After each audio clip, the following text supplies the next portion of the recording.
Alors, bonjour à tous. J'ai le plaisir de recevoir aujourd'hui pour cette nouvelle émission MPCM Cyril Faucher, conseiller communal à Sion et candidat au Conseil national. La première question dans la série « Dis-moi ce que tu lis et je te dirai un peu ce que tu es ». Est-ce que tu peux nous guider vers 3 livres qui t'ont marqué et que tu peux conseiller à ceux qui nous écoutent? Oui, merci de l'invitation. Tout d'abord, c'est vrai que dans la littérature, il y a cet avantage, c'est qu'on peut un peu voyager tout en restant sur son canapé. Dans l'ordre, je dirais, le premier livre qui m'a vraiment marqué, c'est L'usage du monde de Nicolas Bouvier. C'est un livre que j'avais dû préparer pour la Matu ici, pour lequel j'ai eu absolument aucun plaisir. Mais quand je l'ai lu, quand je séjournais à l'étranger à Rome, pour moi, ça a été une révélation. Plus tard. C'était vraiment le récit du voyageur qui partait de Genève en direction de l'Inde, en traversant des contrées magnifiques, rencontrant des gens extraordinaires, et puis en se remémorant tout ce qu'il avait laissé derrière lui. Et je dois dire que le fait d'être distant du Valais, de lire ça, j'ai eu cet exercice de remémoration. Un second ouvrage, c'est celui de cet été, qui s'appelle En bande organisée, qui est un livre plutôt politique sur l'histoire de François Mitterrand, de Sébastien Le Foll. C'est un peu la face cachée de la politique, face cachée que tout le monde suppose, mais qui a été un peu décrite et déconstruite par un journaliste d'investigation. C'était très intéressant. Et puis le dernier livre, là, c'est plutôt dans mon champ d'activité professionnelle, c'est le manuscrit des 6 âges du monde de Steve Gaubillet, qui est un philosophe médiéval, médiéviste plutôt, et puis qui a publié ce manuscrit qui est conservé aux archives de l'État du Valais en y apportant un commentaire scientifique, et il a fait une œuvre de vulgarisation de très haut niveau. Et puis c'est aussi l'intérêt pour moi de voir qu'on a en Valais un matériau historique très précieux qu'on doit exploiter encore mieux et pour mieux rayonner à l'extérieur. Accessible à tout le monde ou bien Alors accessible à tout le monde en termes de consultation. Après, bien sûr que si on veut travailler sur ces textes, il faut les lire, il faut les transcrire, il faut les traduire, les interpréter, les mettre en correspondance d'autres publications. Donc c'est ce qu'a fait par exemple Steve Gaubillet, qui est absolument remarquable. Puis en plus le produit fini, c'est un livre vraiment de très haute qualité.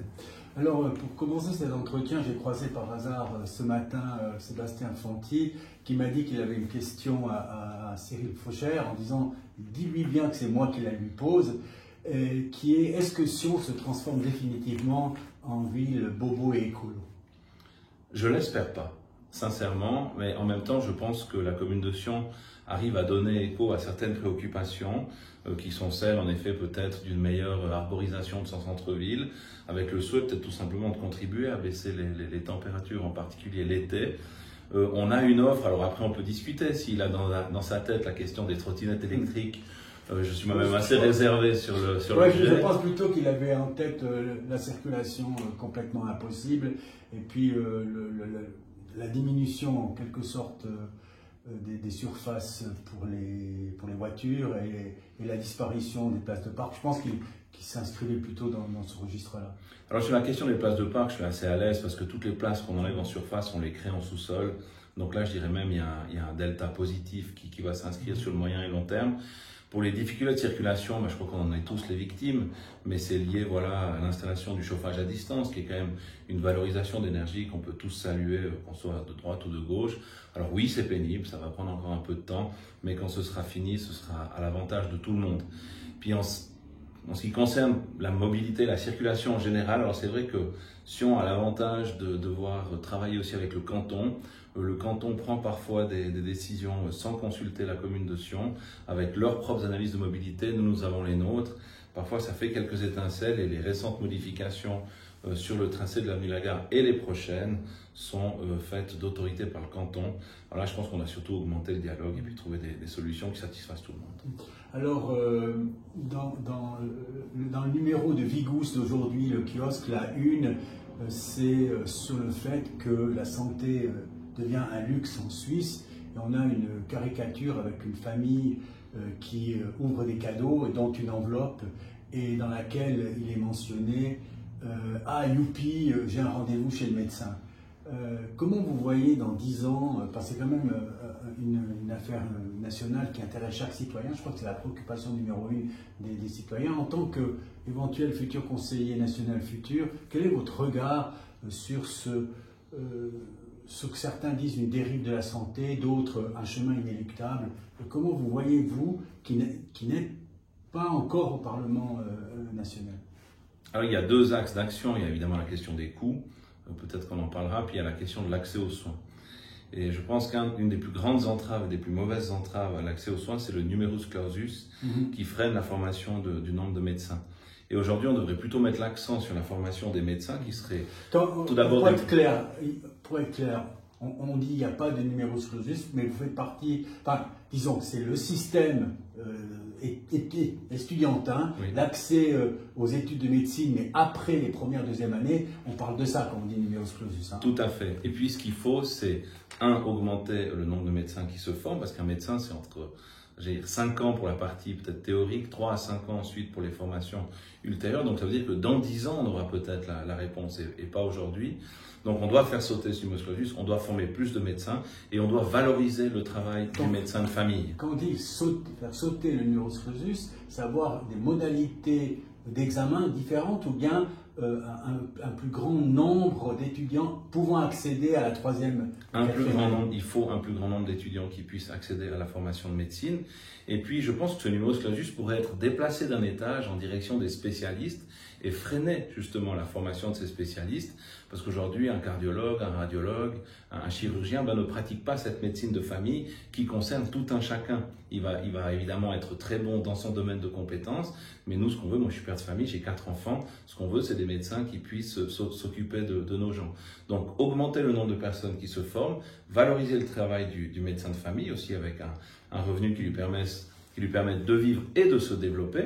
Et puis là, il y a un rôle des collectivités publiques, c'est peut-être de dire, eh bien, dans des futurs plans d'aménagement de quartier, on doit prévoir, par exemple, une maison de la santé de quartier dans laquelle il y aura un cabinet, dans lequel on puisse avoir aussi des infirmières, des assistants sociaux, une certaine mixité aussi entre les personnes âgées, les familles, les gens qui sont dans une certaine précarité, et puis de montrer aux gens qu'il y a une perspective quand on est médecin de famille, et pas que d'aller s'enterrer dans une vallée latérale, c'est complètement déprimant et puis ensuite on arrête le travail. Donc là, c'est un plaidoyer en quelque sorte pour l'augmentation des médecins généralistes, l'absence de leur disparition, qui pourrait se faire à travers une rémunération, un système de rémunération différent.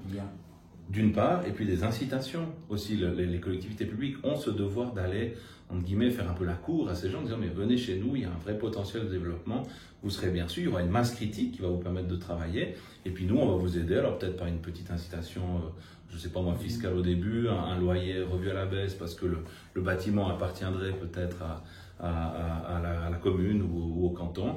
Et puis je vois qu'il y a un vrai travail de collaboration entre les médecins, entre les institutions, puis entre les patients aussi, qui doivent peut-être aller voir plus souvent leur médecin de famille avant de sauter directement chez un spécialiste.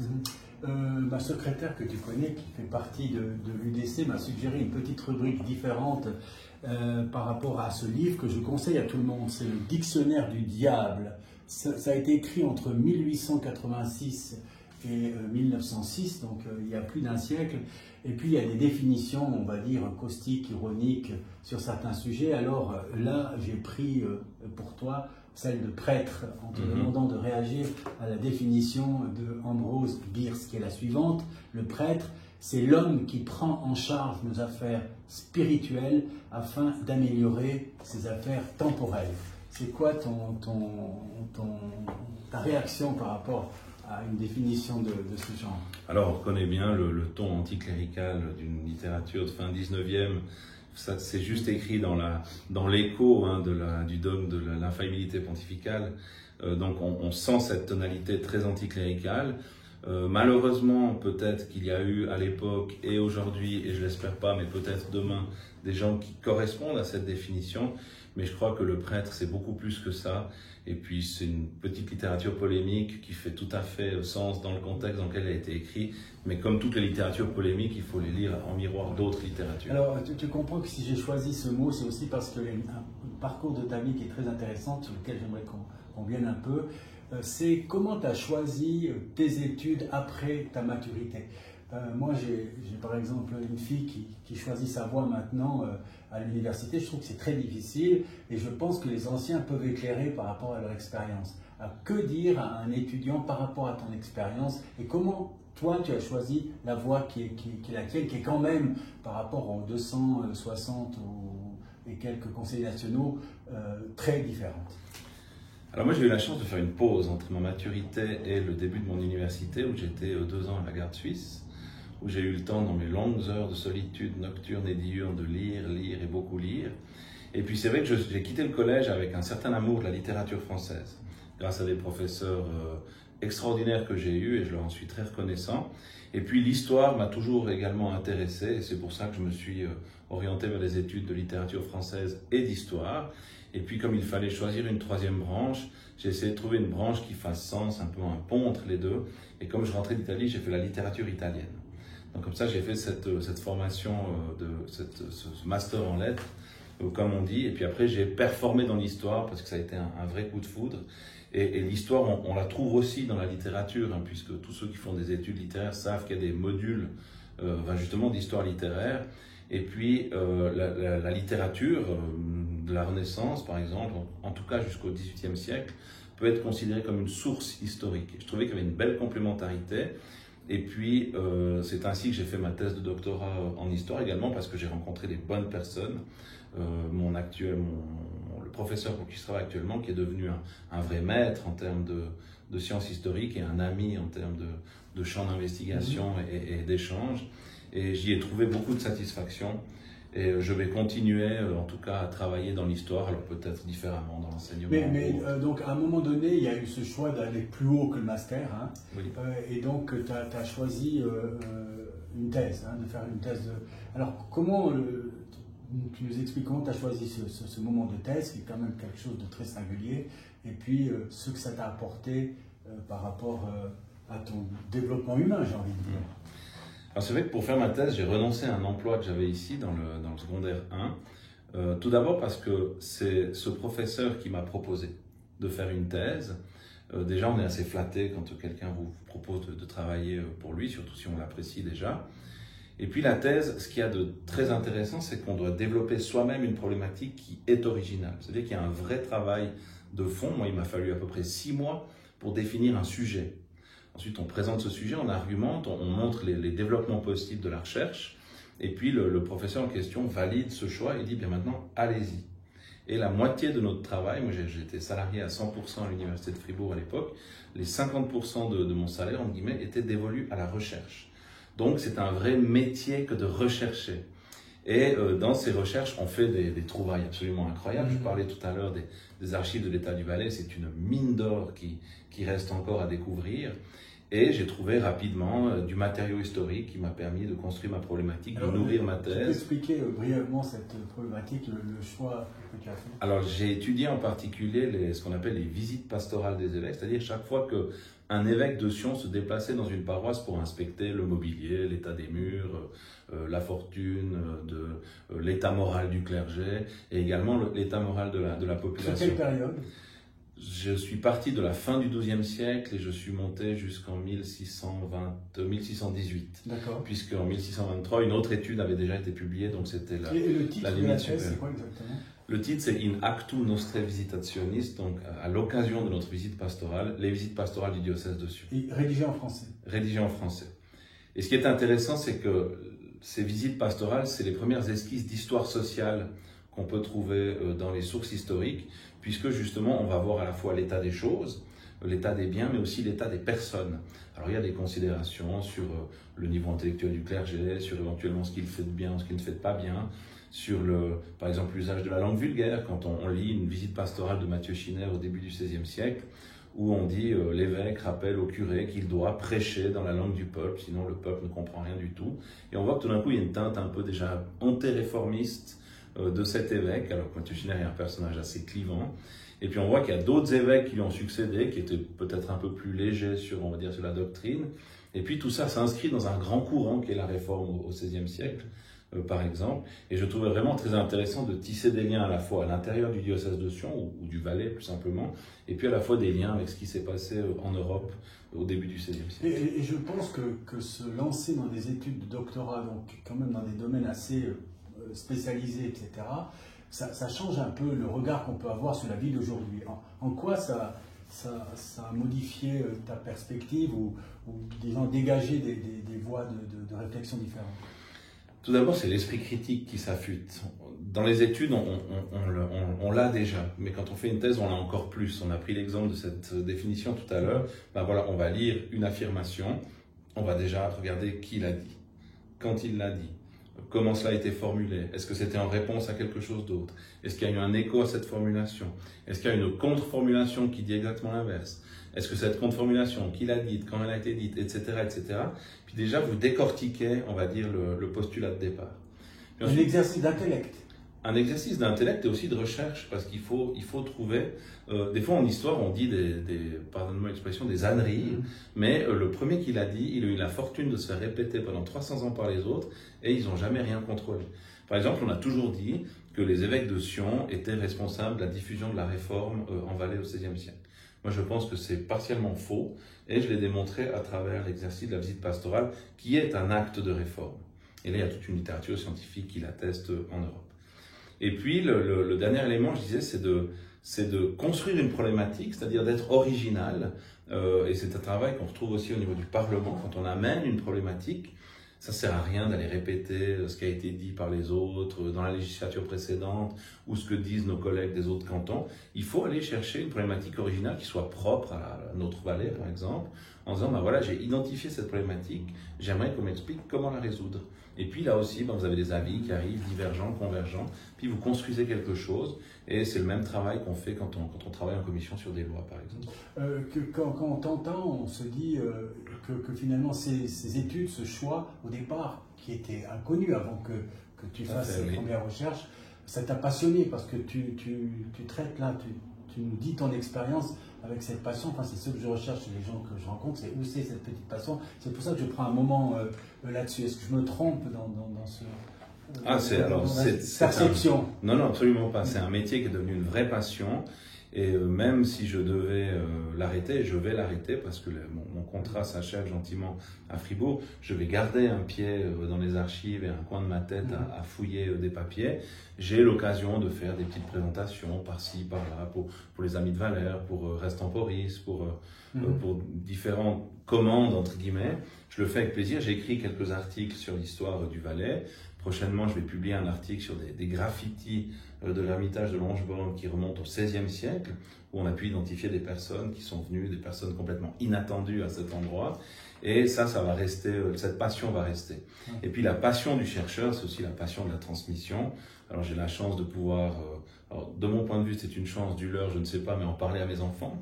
Ou alors parler à un auditoire qui souhaite avoir des informations. J'ai fait la semaine dernière une conférence sur la fameuse phrase de Bernard de Chartres, « Nous sommes des nains sur les épaules de géants », puis essayer de la contextualiser, puis d'en décortiquer la postérité, puisque cette phrase a été dite il y a plus de 900 ans à peu près. Donc comment ça se fait qu'on en parle encore aujourd'hui?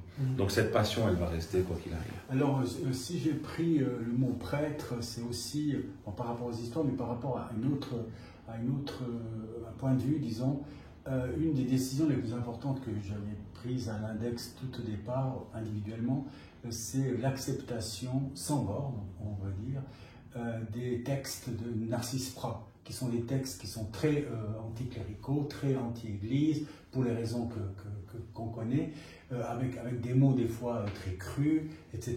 Je mets ça en regard, si on veut, de certains termes très caustiques que j'ai pu avoir sur le fonctionnement de l'institution judiciaire avec certaines personnes nommément connues. C'est quoi ton regard d'homme politique aujourd'hui par rapport à ces discours, on va dire, à la mode juvénale, très, disons, parfois sarcasmiques, parfois, etc. Est-ce qu'il est allé trop loin? Je le dis aussi par rapport à ce qui a surgi de l'histoire de l'Église catholique, par rapport à ce qu'on connaît aujourd'hui, les difficultés qu'a le pape François et puis nos évêques par rapport aux attitudes des prêtres vis-à-vis des enfants sur le plan sexuel. Alors là, c'est des thèmes larges, mais donc c'est celui de la liberté d'expression, et puis c'est celui d'être hors la loi, hein, on ne peut pas dire ça autre chose, des gens d'église. Alors la liberté d'expression, moi je l'appelle de mes voeux, dans les limites de la courtoisie et d'une certaine irrévérence. Je pense que moi je peux être aussi assez caustique, surtout en off. On peut être sarcastique, parfois c'est une arme aussi qui permet de s'exprimer, parce que quand on n'ose pas dire la vérité en cas de Dieu, on le fait sous forme de boutade.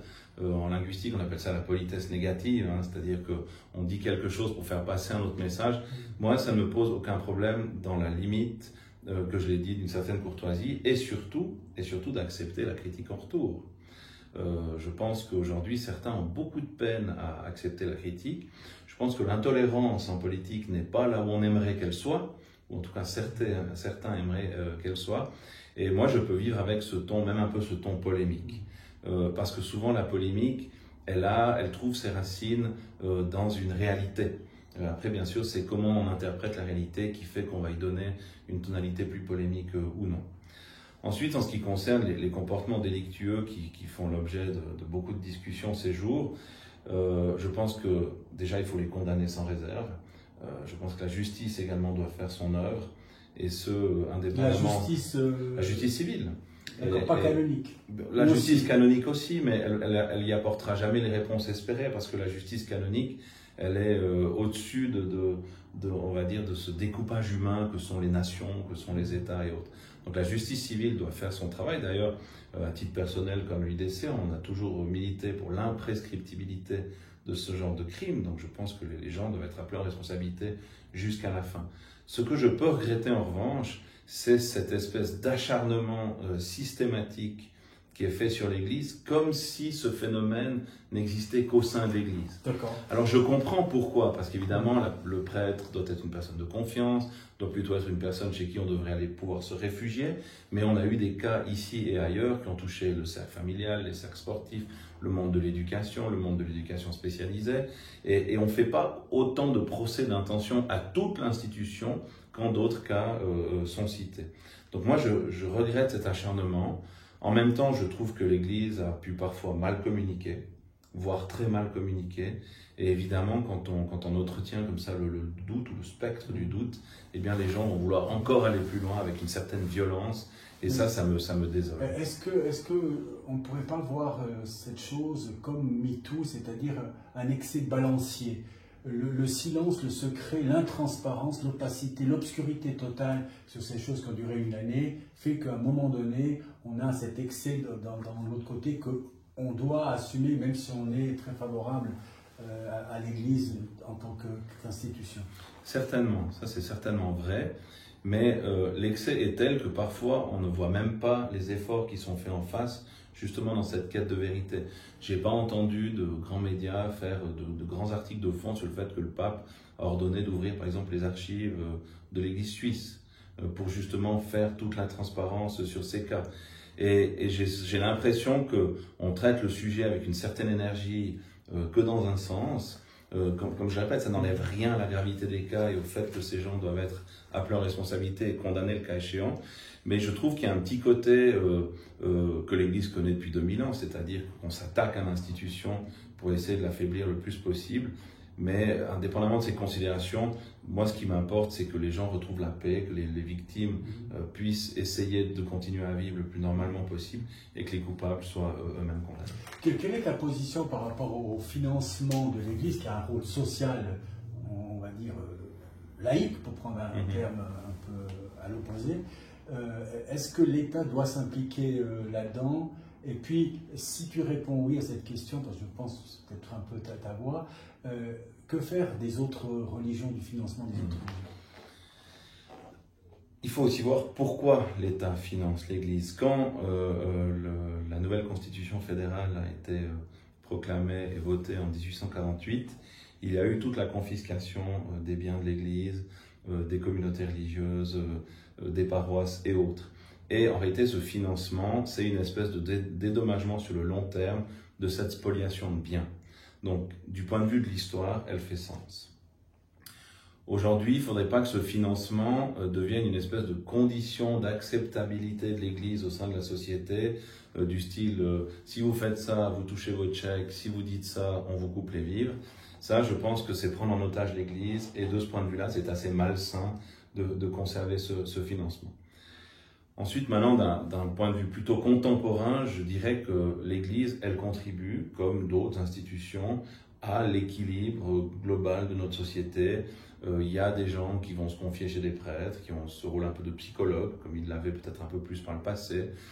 L'Église reste une œuvre de charité, elle nourrit les pauvres selon son engagement apostolique.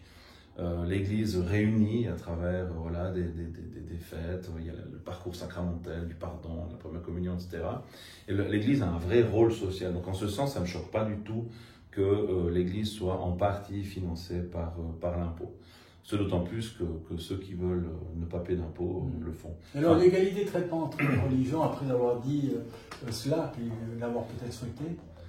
L'égalité de traitement, pour le moment, en Valais, il y est, puisqu'il y a une deuxième religion, une deuxième communauté, qui sont la communauté protestante, qui reçoit également du soutien du canton, parce que c'est inscrit tel quel dans la constitution cantonale. Maintenant, les autres religions, déjà, il faut voir de quelle proportion on parle, et puis qu'est-ce qu'elles font pour la société. Si on parle de la communauté hébraïque de Sion, je la connais très peu, elle doit être assez réduite. Si on parle de la communauté musulmane, elle est d'un certain nombre, mais qu'est-ce qu'elle fait en termes d'action sociale commune et toutes les autres confessions? Je pense que certains musulmans pourraient répondre avec tes propres mots sur le lien par rapport à leur communauté, aux gens qui vont... Bien, je serais curieux et de l'entendre et de le constater. Et puis, après, je pense que la question ne doit pas se poser si lui a droit ou lui n'a pas droit, mais la question finale, c'est est-ce qu'il faut mettre de l'argent public pour financer les communautés religieuses, et à quoi sert cet argent? Mais ta réponse personnelle, c'est quand même plutôt le oui, hein, mais d'accord. Je pense, alors c'est oui, pour les raisons entre autres historiques que j'ai énoncées et les raisons sociales, et je pense que ça fait sens de donner ça aux deux plus grandes communautés représentées sur le territoire cantonal, c'est-à-dire les catholiques et les protestants. Pas aux autres? Non. D'accord. Il y a une caractéristique en Valais pour ces élections au Conseil national, c'est que les 10 personnes qui sont déjà à Berne se représentent. Est-ce que cette absence de mouvement, de changement, etc., c'est une force ou une faiblesse pour notre démocratie? Alors pour cette année, je dirais que c'est déjà un hasard, parce que souvent les gens arrêtent après 3 législatures. Et il se trouve qu'il n'y en a aucun des 10 qui a atteint la 3e législature, me semble-t-il. C'est aussi une stabilité parce qu'on sait que la force et la faiblesse de la politique suisse, c'est d'aller doucement. C'est-à-dire que si vous voulez amener des propositions et les faire accepter et les faire implémenter, 3 législatures, c'est pas de trop. Donc moi, ça me choque pas particulièrement. Et au contraire, je dirais pour les outsiders que nous sommes, c'est plutôt aussi un témoignage de dire Berne, c'est tellement intéressant qu'on a envie d'y rester. Donc moi, je le vois d'un relativement bon œil. Il y a cette question qui surgit souvent et qu'on me dit, mais que le citoyen de base, je crois, a envie de poser aux hommes politiques, c'est de dire, mais finalement, est-ce que vous faites de la politique pour vos intérêts personnels ou pour la cité? Il y a tellement de promesses qui sont faites, qui ne sont pas tenues, qu'au bout d'un moment, on se dit qu'on est dans une sorte de rhétorique de l'élection pendant ce moment-là, ces 2 mois, etc., et que ça se perd tout à fait après dans des intérêts personnels, associatifs, lobbyistes, etc. C'est quoi ton regard sur cette critique qui est quand même assez sévère du citoyen? Cette critique, elle est certainement légitime, surtout quand on accède aux fonctions. Avant d'y accéder, on est très peu courtisé. Alors certes, on a des mouvements qui nous soutiennent, qui nous encouragent à aller de l'avant. Mais une fois qu'on est en place, c'est sûr que c'est là qu'il va falloir faire œuvre de discipline et renoncer, ou en tout cas tenter de garder son indépendance. Mais après, il ne faut pas se leurrer. Un élu valaisan, peu importe sa couleur politique, va défendre le Valais. Et le Valais devient ainsi une forme de lobby. Oui, il y a une grosse différence en défendre le Valais à la mode Christophe Clivat ou à la mode Cyril Fauchère, par exemple. Tout à fait. Mais toujours est-il qu'on va défendre le Valais contre, je ne sais pas moi, le plateau ou contre d'autres régions industrielles ou les villes, etc. On voit ça aussi au Parlement, entre les luttes entre les vallées latérales et Sion, puis après les luttes entre la commune et l'État. Enfin voilà. Donc on est, je veux dire, c'est assez naturel de céder parfois à quelques groupes pas de pression, mais de groupes d'influence. Maintenant, oui, il faut garder son indépendance. Et moi, alors, je revendique cette liberté, je revendique mon engagement pour le bien commun et la majorité, et j'essaye le plus possible de me distancer. Alors, ça me vaut parfois quelques inimitiés Hein, je pourrais produire quelques emails que je reçois de gens qui disent ne plus jamais vouloir voter pour moi parce que j'ai pas été capable de leur donner un mandat ou que sais-je. Moi, je veux garder cette liberté parce que je veux pouvoir me regarder le matin dans le miroir. Mais c'est un combat permanent. Alors, à l'échelon cantonal, c'est peut-être moins fort qu'à Berne. Si j'accède à Berne, il va falloir garder, moi j'espère avoir la force de garder cette indépendance parce que je refuse de travailler pour une minorité, je veux travailler pour la majorité. L'historien, quand il aborde ses études d'histoire, il y a un tas de points, c'est des recherches infinies dans des points infinis, etc. La politique, c'est un peu ça. Finalement, tu n'es pas jeune doctorant, tu as passé à travers toute une série d'années politiques, etc. En quoi, sur quel sujet finalement tu vas t'intéresser ou tu aimerais t'intéresser du point de vue fédéral, disons, si tu es élu conseiller national?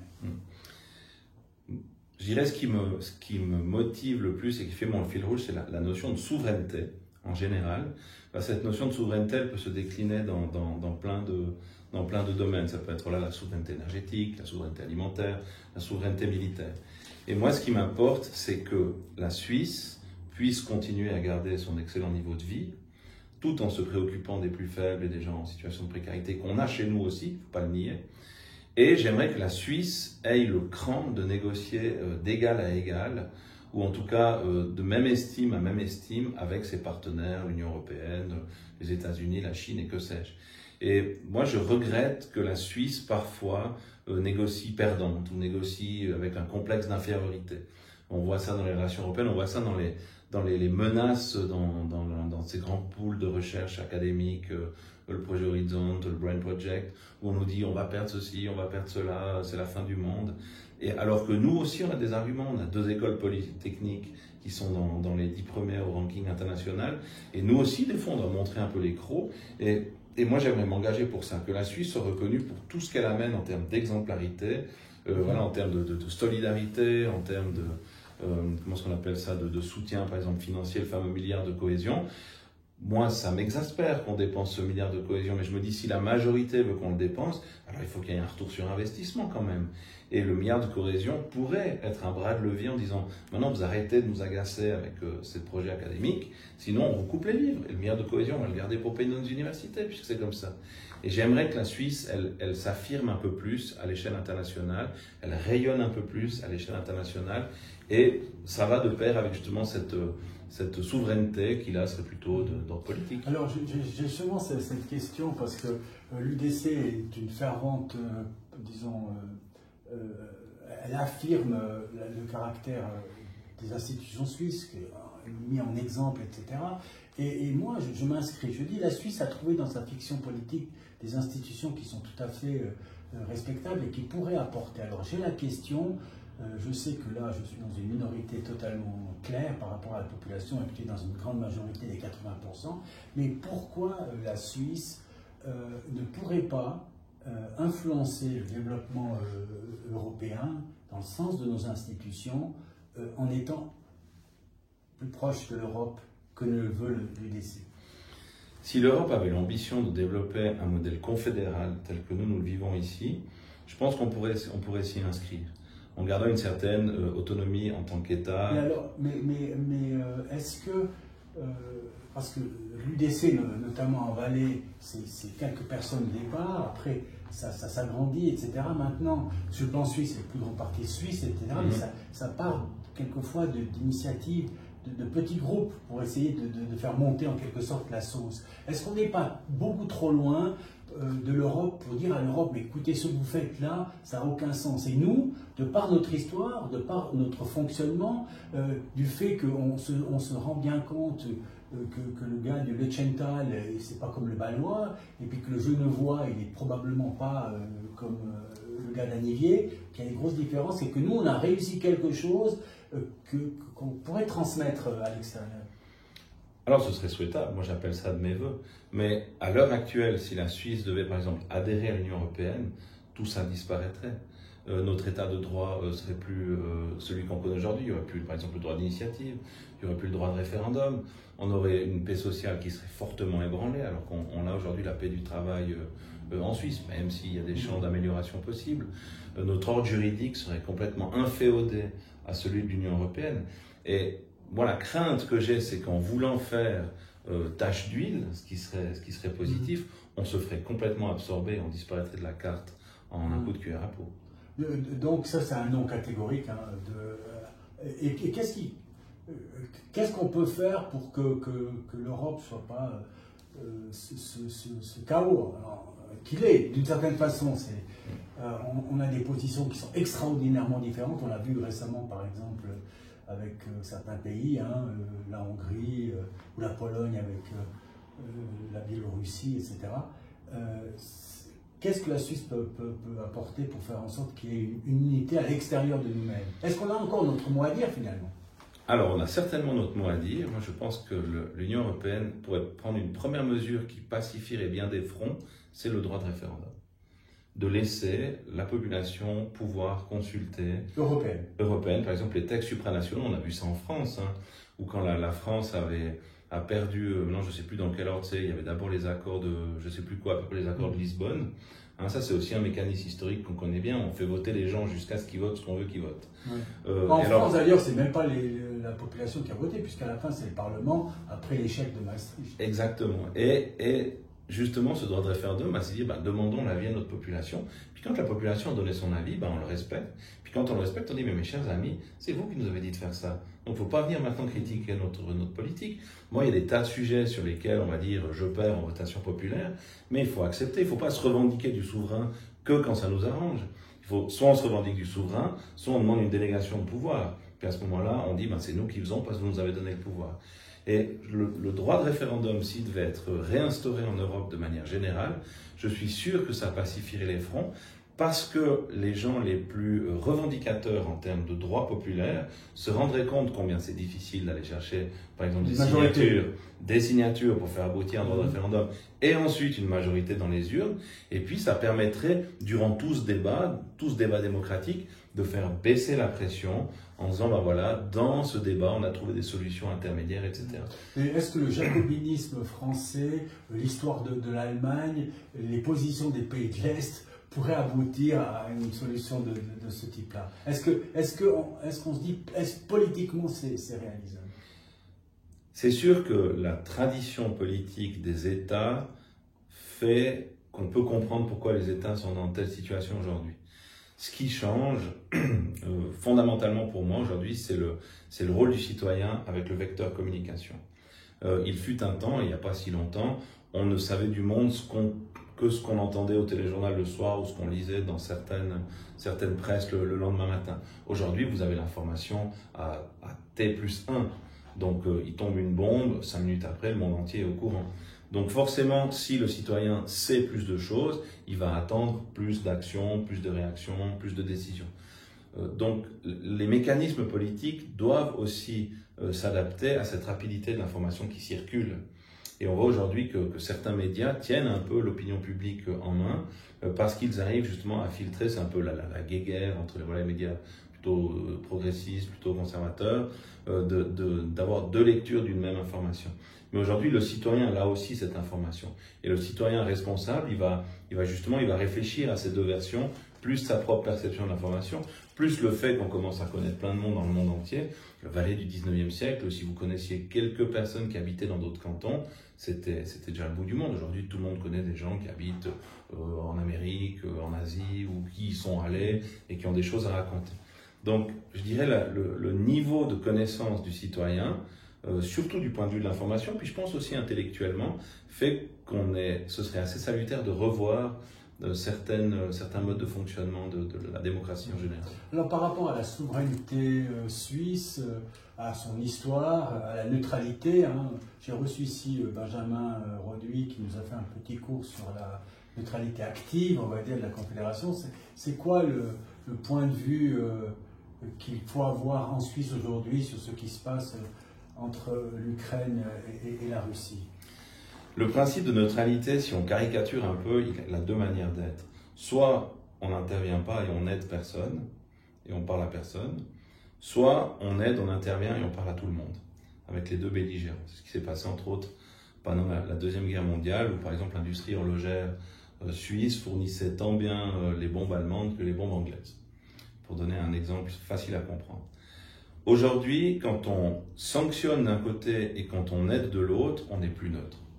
On a fait tabula rasa de la neutralité, et la conséquence de cela, c'est que maintenant on a été mis du côté des ennemis, par exemple par la Russie, qui demeure quand même un grand pays, et peut-être du côté des amis, et encore que en Ukraine, parce qu'ils trouvent qu'on les aide pas assez. Et donc on a pris parti pour l'un des camps. Et quand on prend parti pour l'un des camps, eh bien on perd ensuite l'opportunité de devenir le territoire ou la plateforme sur laquelle pourront se négocier peut-être des futurs accords de paix. Et on ne reverra plus Lavrov et qui c'est qui est venu, peut-être le secrétaire d'État américain, à Genève pour venir discuter de la situation internationale. Et ça fait perdre du crédit pour la Suisse au niveau international. Il y a aussi des gens en Suisse qui pensent qu'on a été plutôt couard qu'autre chose dans le système, en ne soutenant pas assez la position du pays agressé. Les conflits géopolitiques, c'est toujours très complexe, parce qu'il y a une dimension historique, il y a des dimensions sociales en termes de population, d'ethnie, il y a des dimensions bien entendu économiques, militaires, après je ne sais pas s'il y a du gaz, du pétrole ou que sais-je, il y a peut-être moins de pétrole, mais il y a aussi le fait que l'Ukraine c'est le grenier à grains de l'Europe. Donc il n'y a pas un gentil et un méchant. Il y a en effet un agresseur. Maintenant, a-t-il agressé pour de bonnes ou de mauvaises raisons? Ça c'est l'histoire qui nous le dira. Et je trouve qu'aujourd'hui on va un peu vite en besogne en disant il y a les gentils, il y a les méchants. Et la Suisse, elle a cette tradition de surcroît ancrée dans sa constitution d'État neutre, et on doit conserver ce statut de neutralité. Sans quoi, on devra participer, et jusqu'au bout de l'exercice, quitte à envoyer peut-être même des troupes, aider l'un des deux camps. Les événements concrets d'aujourd'hui, il y a d'autres exemples, mais celui de hier, on a un missile d'une puissance incroyable, qui vaut à lui seul, je crois, 3 millions de dollars, d'après ce que j'ai vu, qui tombe sur un bâtiment où il n'y a que des civils. Est-ce qu'à ce stade-là, on a le droit d'être manichéen ou bien pas? Moi, je suis partagé parce que, bien entendu, que je fais aussi un peu d'armée. Pour moi, les conflits armés devraient dans le mot idéal est mal choisi, mais devraient concerner que les militaires. Et bien entendu que de faire souffrir les populations civiles pour des conflits géostratégiques et géopolitiques, c'est absolument inadmissible. Et ça, il faut le condamner sans retenue. Ceci dit, quand on condamne un acte tragique, on ne doit pas non plus prendre fait et cause pour l'une et l'autre partie. Parce que je répète, ce sont souvent des conflits qui sont très complexes à comprendre. Le citoyen n'en a que l'écho aussi à travers un prisme médiatique. Il ne fait pas forcément des lectures par lui-même. Et bien entendu que on a une presse, on ne peut pas dire d'État, mais on a nos médias principaux. Eux, ils pensent que les Russes sont les méchants et que les Ukrainiens sont les gentils. Or, je pense que c'est pas si simple. Et il faut condamner la violence, il faut condamner la barbarie, mais la Suisse ne doit pas prendre parti pour l'un ou l'autre pays. La Suisse fabrique des munitions. Qui dit munitions dit utilisation des munitions. Et dans le même temps, on passe des accords avec des pays qui nous achètent en disant que vous n'avez pas le droit de les exporter. En quelque sorte, c'est un deal. Mais avec ce refus de la Suisse, est-ce que c'est pas à moyen terme la disparition de l'industrie d'armement? Parce que qui voudrait alors acheter des armes qu'il ne pourrait pas utiliser en cas de conflit majeur et d'agression d'un pays tiers? Bon, il y a déjà dans les clients potentiels, il y a tous les États qui vivent globalement en paix avec leurs voisins. Après, dans la dimension, dans la logique militaire, il y a aussi la dimension de dissuasion, c'est-à-dire qu'une armée s'entraîne pour ce qu'elle est, au cas où elle serait attaquée dans son intégrité d'État. Et ensuite, le fait de ne pas vendre à des États en guerre, eh bien, ça participe de ce concept, de ce principe de neutralité, et ça, je le salue. Et aujourd'hui, nous-mêmes qui achetons de l'armement à l'étranger, on ne l'achète pas pour le revendre plus loin. On l'achète pour nous, au cas où la Suisse devait être menacée. On a des avions de combat, on a des drones, on a des défenses aériennes, anti-aériennes, etc., qui ne sont pas issus de notre production nationale. Donc, il y a quand même un marché, il y a quand même une bonne raison de le faire. Et moi, je suis assez satisfait de cette décision de dire non, on ne veut pas que notre matériel de guerre soit utilisé pour le conflit en Ukraine. Et le grand paradoxe, c'est que souvent ceux qui réclament la possibilité, par exemple, de vendre ces chars Léopard enfin que les États qui en ont acheté puissent les vendre à l'Ukraine, ce sont les mêmes qui se sont plaints qu'à un certain moment, la Suisse faisait du commerce avec l'Arabie Saoudite. Donc à un moment donné, il faut choisir sa manière de voir la neutralité et s'y tenir. Et moi, je m'y tiens, il faut une neutralité stricte. Là, on est au niveau des pays, maintenant on vient au niveau individuel. Ton adversaire et camarade de parti, Jean-Luc Ador, appartient à l'association Protel qui tend à vouloir que tout un chacun en Suisse puisse acquérir des armes individuellement. Quelle est ta position par rapport à ça? On est bien d'accord qu'on n'est pas en train de parler de l'arme personnelle que le citoyen militaire suisse de milice a chez lui, mais d'une arme, on va dire, privée que je pourrais acheter librement, c'est-à-dire en m'annonçant, etc., mais de manière non restrictive, comme c'est le cas aujourd'hui. Pour couper court au suspense, je suis membre aussi de Protel. Très bien. Et je pense qu'en effet, un certain droit libéral sur les armes en Suisse me convient bien. Pourquoi me convient bien? Parce que je l'avais dit à l'occasion d'une émission radiophonique, le citoyen suisse, alors les hommes dans la plupart des cas, sont éduqués avec les armes depuis, on va dire, leur jeune âge, puisque moi j'ai fait les jeunes tireurs dès l'âge de 15 ans, j'ai fait mon service militaire, j'ai mon arme d'ordonnance. Et je pense que cela contribue à une certaine forme de sécurité de la nation. Et pour y contribuer, c'est de permettre à tout un chacun de posséder une arme et puis de réglementer très strictement son utilisation en stand de tir, sous la conduite de moniteurs de tir ou de professionnels.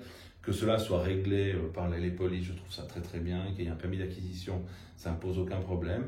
Et je salue le fait qu'on puisse conserver son arme. Et je veux pour preuve qu'on est éduqué à l'utilisation des armes, c'est qu'en proportion, on est un pays qui a énormément d'armes et très très peu de dégâts ou de dommages avec ces armes, contrairement aux États-Unis pour les citer. Oui, mais justement, j'en venais aux États-Unis, on se rend compte qu'il y a un problème quand même substantiel, qui n'est pas simplement lié à des conditions sociologiques qui jouent leur rôle, d'accord, mais on voit que l'accroissement en volume des armes privées dans les familles contribue quand même à cette criminalité civile, on va dire, sociétale.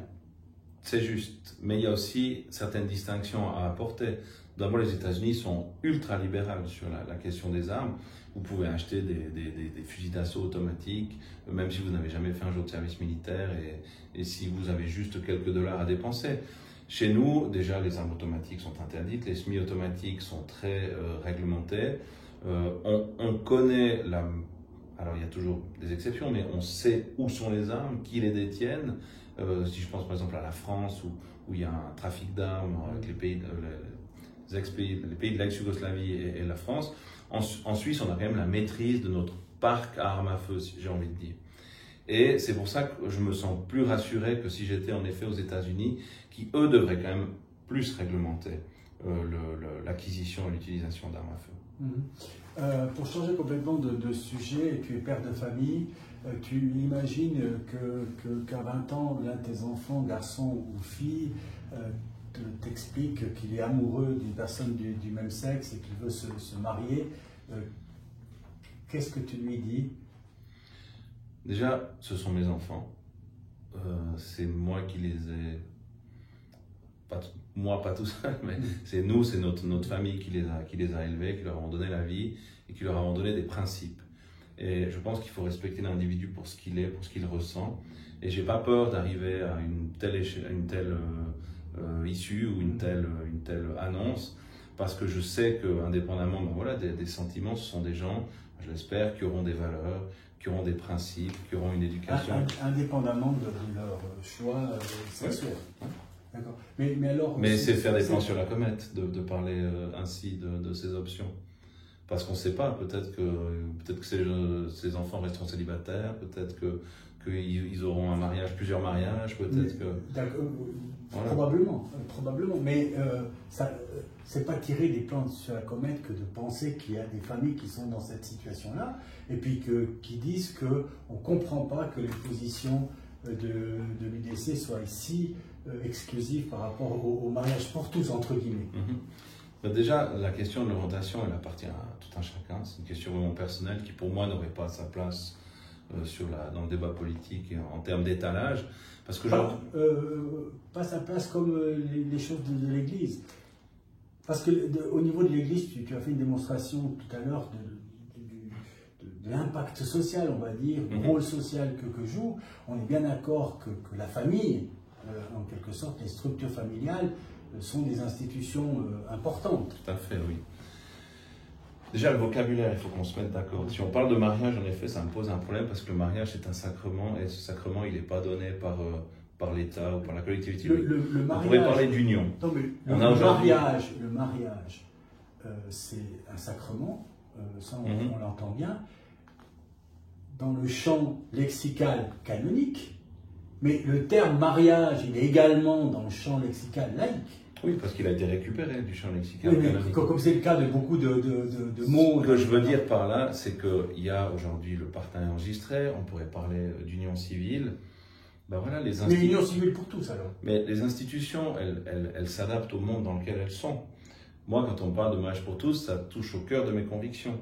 Maintenant, qu'est-ce que tu veux que j'aille donc là, c'est la dérive du mot, hein, en fait. Là tu es en train de dire... Oui, je pense, oui. Mais ça veut dire que quand on a introduit le code civil, il y a bien longtemps, on n'aurait pas utilisé le mot mariage, alors, bien sûr qu'on a dû l'utiliser parce que dans le contexte dans lequel on était, il y avait tout à fait une adéquation, en tout cas avec les formes d'union telles que démontrées par l'Église. Alors, après avoir dit ça, est-ce que j'ose cette question? Est-ce que le contexte aujourd'hui, en 2023, il n'impose pas également la même réflexion?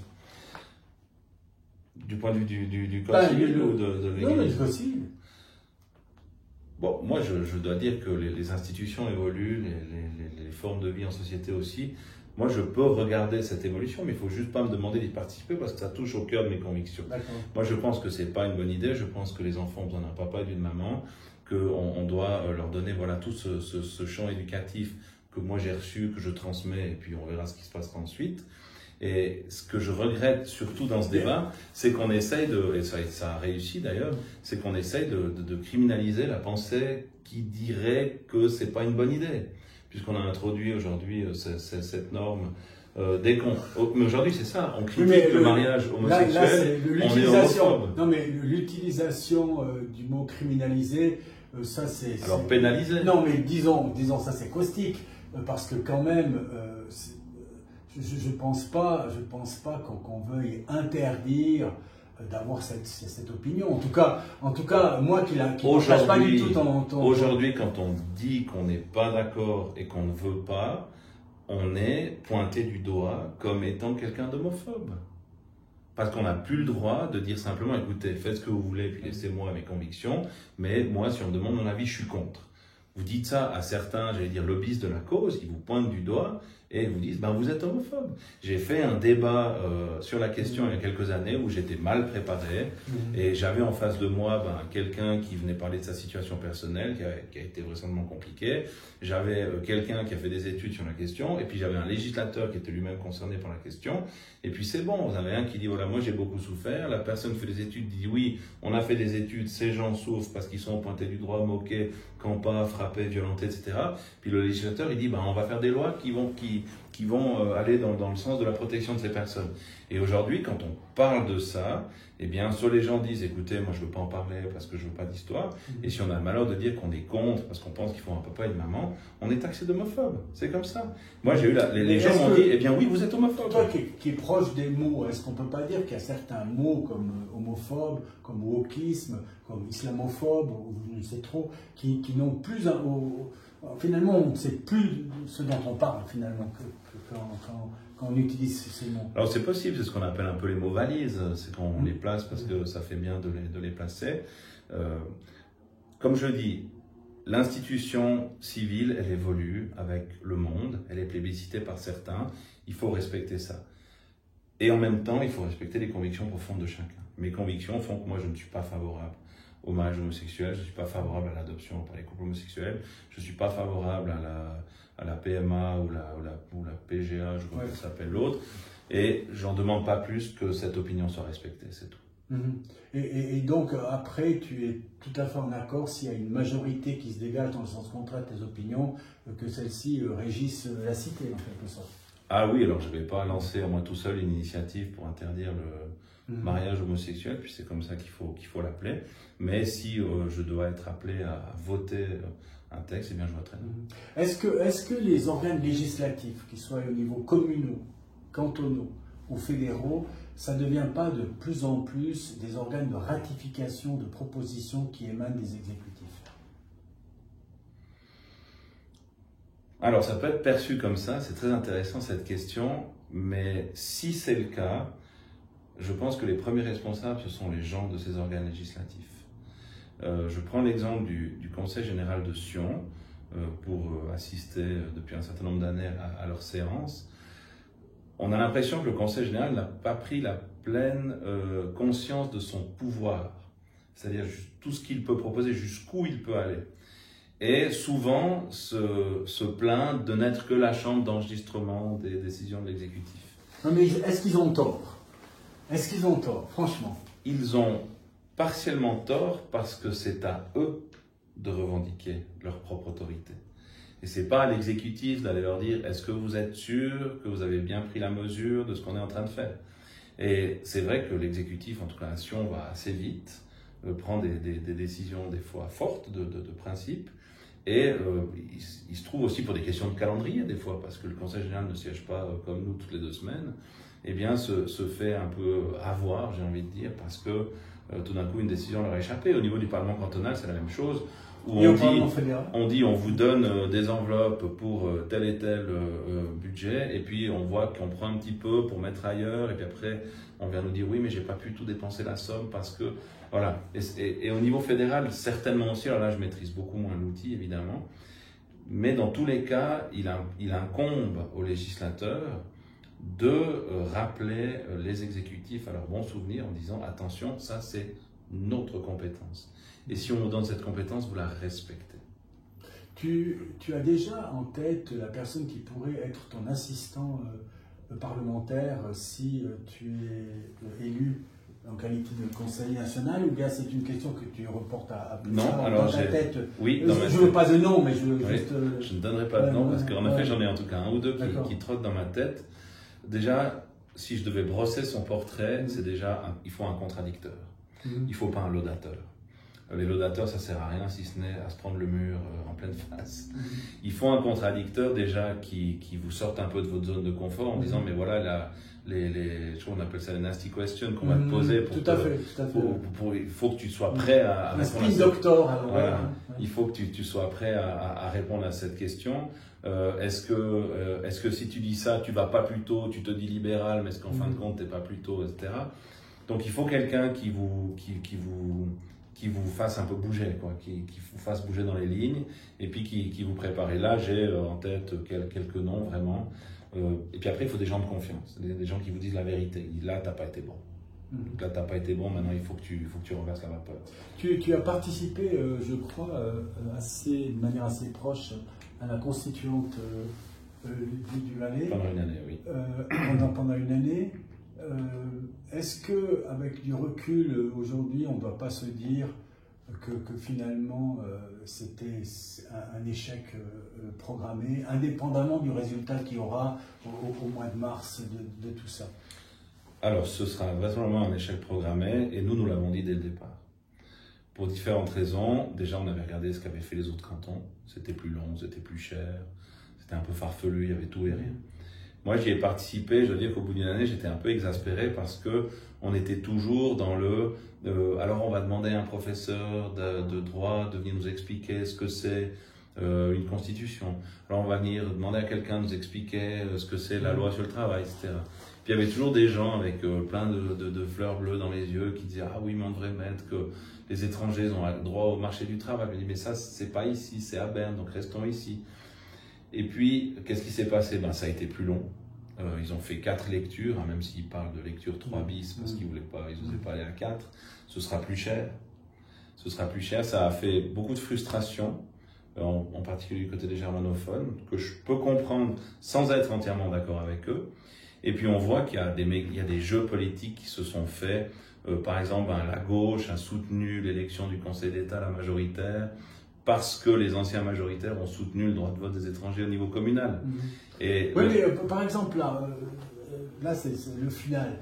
Comment on peut expliquer au peuple sérieusement? Parce que moi, je le dis, j'étais un fervent partisan, on va dire, de la position globale de l'Appel citoyen, pas comme l'UDC. Mais comment on peut soutenir aujourd'hui l'idée qu'on accepte que le peuple se prononce sur la question des droits de vote des étrangers au niveau communal, puisque c'est une question subsidiaire qui apparaîtra lorsque le peuple se prononcera pour ou contre, et que dans le même temps, les mêmes personnes n'ont pas mis cette question, par exemple, pour la répartition de le système majoritaire et le système proportionnel de l'élection du gouvernement.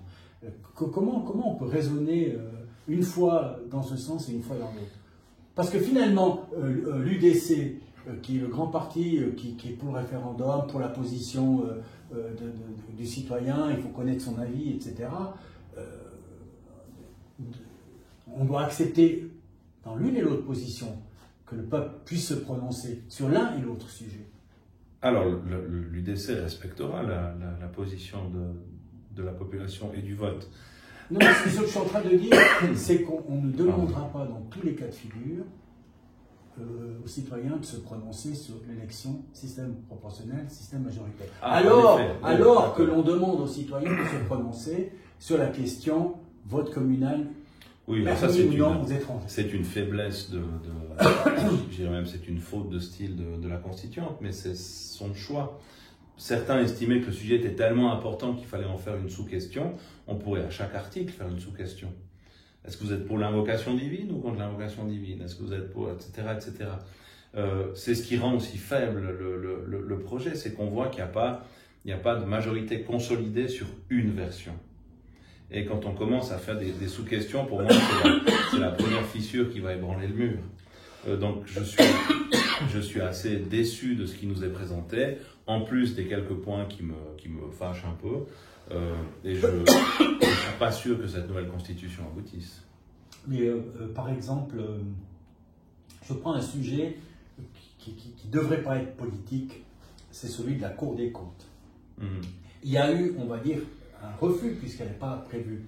Alors qu'il me semble qu'au niveau de la transparence, dans ces temps où on a des lois sur la LIBDA cantonale, fédérale, etc., qu'on puisse avoir une Cour des comptes indépendante, moi il me semblait que dans une sorte de progression de la Constitution, enfin, comment on l'appelle, et ça a été finalement balayé avec très peu de discussions, etc. Comment on explique en quelque sorte cet excès de conservatrice? Je dis cet excès de conservatisme. On sait le balai conservateur, mais est-ce que c'était pas le devoir, en quelque sorte, de vous, constituants, de faire en sorte qu'il puisse y avoir, pour les 100 prochaines années, un certain, entre guillemets, progrès que je vois pas, parce que finalement, je me dis, pourquoi pas maintenir la Constitution de 1908, finalement? Ça va pas changer grand-chose. J'étais assez favorable à la Cour des comptes, j'y serais même toujours assez favorable. Ce dont je me rappelle, c'est que le sujet a été écarté au nom de deux raisons principales. C'est qu'il existe déjà un conseil de la magistrature. Mais ça n'a rien à voir. Mais ça a à voir en partie sur le travail des magistrats de la justice. Oui, mais le conseil de la magistrature ne peut pas intervenir au niveau des comptes financiers de l'État. Alors tu prêches un convaincu. Et il y a après les commissions de haute surveillance, telles que la commission de gestion et la commission des finances. Et en particulier la commission de gestion. Mais pour y avoir transité, on voit aussi les limites de l'action de la commission de gestion. C'est pour ça que moi j'étais assez favorable à la Cour des comptes. Et puis après, il y a d'autres personnes qui ont dit oui, mais regardez, là où il y a une Cour des comptes, ça va pas forcément mieux. Oui, ce sera de nouveau un organe politisé comme à Genève, où par exemple ils ont voulu faire la peau de Pierre Maudet, puis il est sorti par la fenêtre, il est revenu par la grande porte. Donc, j'allais dire, on peut vivre avec tous les modèles, mais c'est un bon exemple. Il y a également la notion de tribunal de la famille qui a été intégrée dans la Constitution, alors qu'aujourd'hui on avait plutôt choisi, enfin en tout cas le gouvernement et le Parlement avaient plutôt choisi la voie par exemple des APEA. Et certains disaient ah ben s'il y a un tribunal de la famille alors on arrête de faire les APEA. Et puis on voit qu'il y a quelque chose d'un peu d'immature dans ce projet parce que justement on a voulu faire un truc participatif, souriant, tout le monde il est beau, tout le monde il est gentil. Et puis on voit que sur des mécanismes très précis, eh bien le projet de constitution est assez faible. Et puis peut-être pour terminer une petite question, pour la candidature au Conseil aux États, pour laquelle Jean-Luc Ador participe également, il y a Nantermo qui fait sa petite publicité pour expliquer qu'il faut aussi s'intéresser aux minutes d'intervention pendant les périodes on va dire parlementaires, pour expliquer que Madame Maret est très peu bavarde et que finalement Beat Rieder, lui, c'est un grand bavard. Et que donc c'est peut-être, il faudrait privilégier ceux qui s'expriment à ceux qui ne s'expriment pas. Quel est ton regard là-dessus? Étant précisé que Nantermo et Ador sont assez proches au niveau du temps d'intervention. Puis bien entendu, il le fait de manière tout à fait désintéressée, puisqu'on connaît la personne. Je pense en effet que Marianne Maret n'est peut-être pas la meilleure sénatrice dont on se rappellera dans l'histoire politique valaisanne. Ceci dit, j'aurais de la peine moi-même à soutenir un Philippe Nantermo, aussi pour les différentes positions qu'il a eues par le passé durant la crise sanitaire et sur d'autres sujets. Moi, j'appelle de mes voeux qu'il y ait une meilleure répartition des sièges au Conseil des États. Bien entendu que je vais soutenir Jean-Luc Ador. La masse électorale du centre, elle est toujours là. Et on risque bien d'assister à un statu quo un petit peu dans le sillage d'un Beat Rieder qui va faire une très bonne élection. Donc, moi, je peux me reconnaître dans bon nombre de positions de Beat Rieder. Si Marianne Maret s'inscrit elle aussi dans le sillage de Beat Rieder, bon, c'est deux voies avec lesquelles je peux vivre. Mais j'aimerais qu'on ait vraiment peut-être des politiciens qui sortent un peu du lot, plutôt de droite de préférence, et qu'on donne une double voix à deux partis. Et naturellement, tu es contre les quotas? En général, oui. Oui. Est-ce que le fait que peut-être il puisse ne pas y avoir de femmes du tout dans les 10 parlementaires prochainement élus, ça ne doit pas un tout petit peu inquiéter sur l'évolution de la société valaisanne? C'est une décision du souverain. Comme je l'ai dit, on ne peut pas se revendiquer du souverain que quand ça nous arrange. Il y a au niveau de la politique valaisanne de redoutables femmes politiques qui auraient tout à fait leur place à Berne et contre qui je te garantis que je prépare autrement plus sérieusement des débats parce que ce sont des gens qui sont pas des professionnels. Comment expliquer l'état actuel? Il y a les cycles des partis. Quand vous savez que le siège sera au sortant, vous n'allez pas, entre guillemets, vous griller ou bien dépenser du temps et de l'énergie. Donc vous attendez votre tour. Il y a aussi le fait que c'est un sacrifice que de faire de la politique. Certains pensent qu'on est tous là à se faire plaisir et à boire des apéros et serrer des mains. Il y a ça, bien sûr, mais c'est un sacrifice pour la famille, pour le travail. Ce sont de longues soirées d'absence, de longues journées de travail. Et tout le monde n'est pas prêt à faire ce pas. Moi, j'appelle de mes voeux à ce que toutes les personnes politiques motivées, engagées, se présentent, hommes, femmes, peu importe. Moi, j'aime toujours à dire, j'aime les gens qui ont des positions assumées. C'est la raison pour laquelle je m'entends très bien avec un Mathias Renard, parce qu'on sait les sujets où on ne sera pas d'accord, donc on évite de trop en parler. Par contre, là où on peut construire quelque chose, où là on peut débattre intelligemment d'un sujet, alors oui, je le fais avec plaisir, parce que c'est des gens qui assument leurs convictions, et c'est ce qui, à mes yeux, les rend respectables.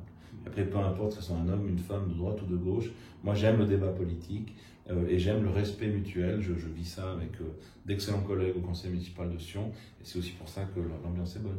C'est pour ça que tous deux, je pense, pour terminer cette émission, on peut dire aux gens allez voter parce que c'est important, qu'on ne doit pas se retrouver avec une 37% de participation comme lors des dernières votations. Ce serait en effet dommage.